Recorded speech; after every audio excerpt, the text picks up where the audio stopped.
Hi,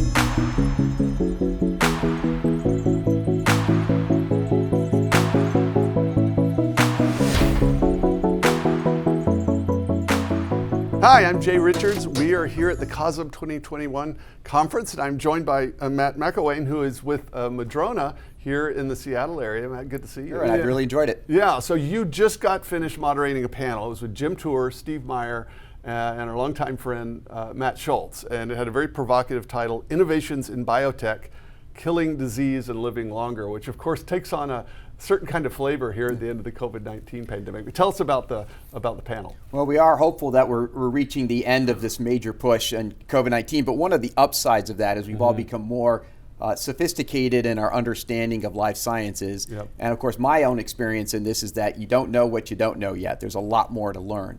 And so we tried to unpack that a little bit in this panel because we've gone from a world that was very focused 50, 75 years ago on understanding things at an atomic level, at a physical level. And then we went to a world where the world was changed because of computing, because of bits, zeros and ones. And now those two worlds are coming together. The A's, T's, and G's that are the building blocks, the nucleic acids that make up our genes, our gene sequencing, and the entire system that we have around genetics. That's really the code of life. Yeah. And amazingly, that code is in every single cell in your body. So why is one cell different from another cell, and what do these cells actually do? Well, you go from this genetic code, and there's a messaging system, to oversimplify it, that is RNA. And now we're very familiar with mRNA because messenger RNA has been an important mechanism in these novel types of vaccines. Yep. And then finally, that RNA sends signals to the body to produce the application, which is proteins. And the proteins do a lot of the work.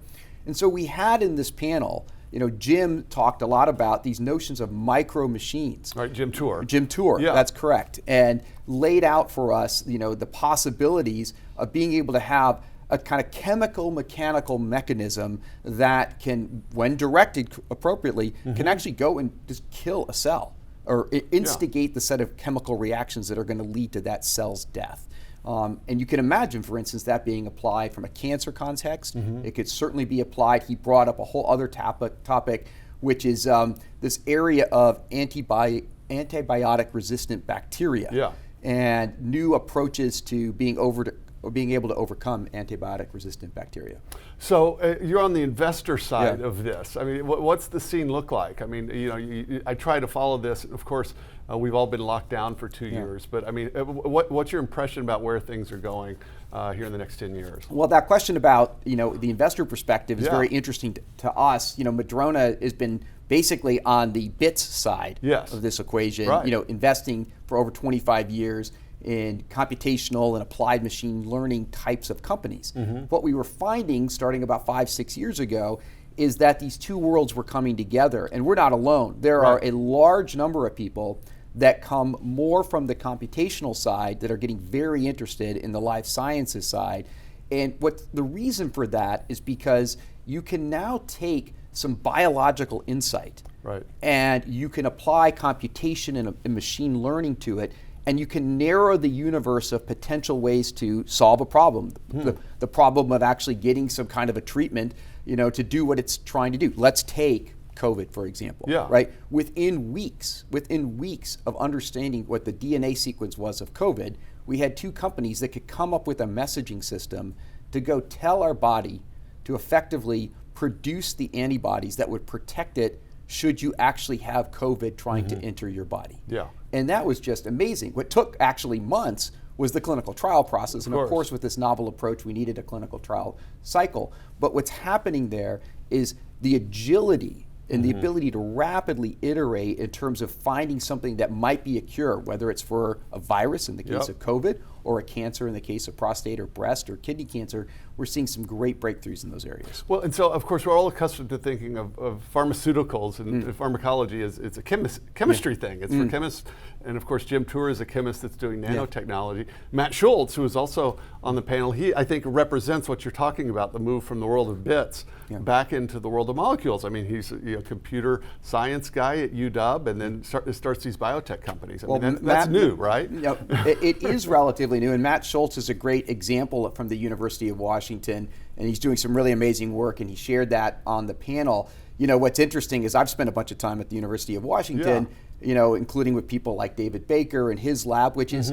the Institute of Protein Design. Yeah. I mean, it's basically saying we first needed to understand the structure of proteins, how they fold, how they form once that system signals to create them, and then understand the function of proteins.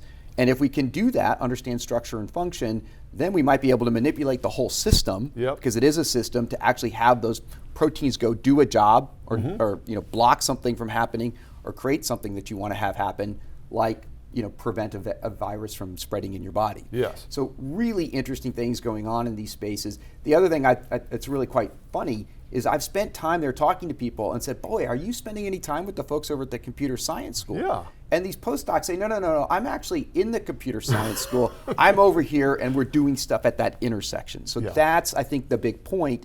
And what you said to the pharma world is, I think it's hard for the pharma world who's so focused on, I've got this asset to go get at this one target, and it's got very much a chemical, biological mindset.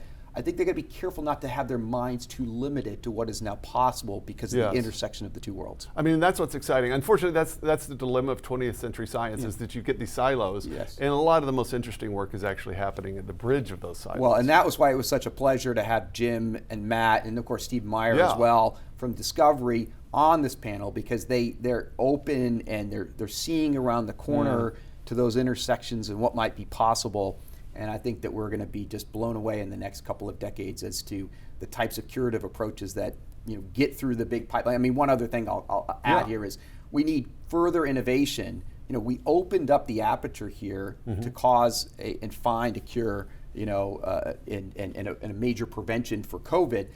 Let's get more embracing of open science, personally speaking. Let's allow the iteration to happen faster. Obviously, there needs to be guardrails. We're dealing with human life and life in general. But let's embrace some of these changes that were allowed during this crisis period so that we can advance the state of cures. And allow open debate and conversation, like absolutely, we're seeing here. Absolutely. I mean, these doctrinal points of views on things were shown to be, there's surprise. There's an element of surprise. And things that seemed impossible, even improbable, like, an mRNA vaccine. I mean, most of the mRNA companies were focused on cancers. And they knew that there were, in some of the modifications of the delivery mechanisms of how you actually get that vaccine to the place it needs to be in your body, in this case actually by sort of shrouding it in some fatty tissue, kind of substance, so that your immune system didn't attack it before it got to the place where it needed to do its job. That was the art of bringing together mRNA to be an effective form of